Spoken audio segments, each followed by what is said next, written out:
Welcome back to the Dance Dojo. So recently I did 2 videos on how to add turns into your social dancing, specifically for the leads. So one into your salsa basic, and then the second video was how to add turns into your crossbody lead. Today I want to do another video that's starting to add turns or mix turns together. So a turn for me, a turn for the follow, a turn for myself, and playing with those different ideas. Now, this is going to be more of a demonstration video, so if you have a bit of experience, you can take these ideas and run with them and try them yourself. If you want the detailed breakdowns, go to thedancedojo.com.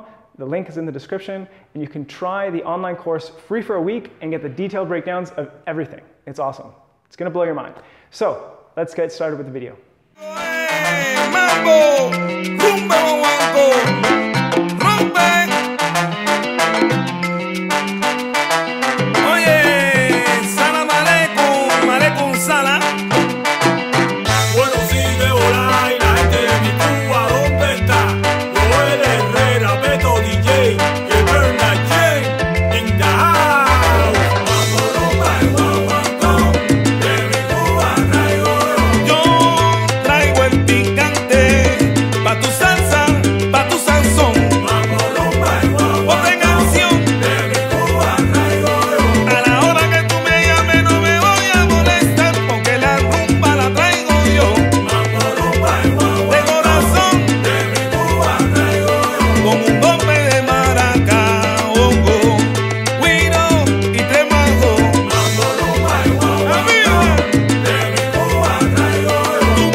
So I hope you enjoyed that video on how to combine turns for the leads and for the follows, because sometimes we're so busy turning the follows that we never do the turns for ourselves. So now we can start combining them.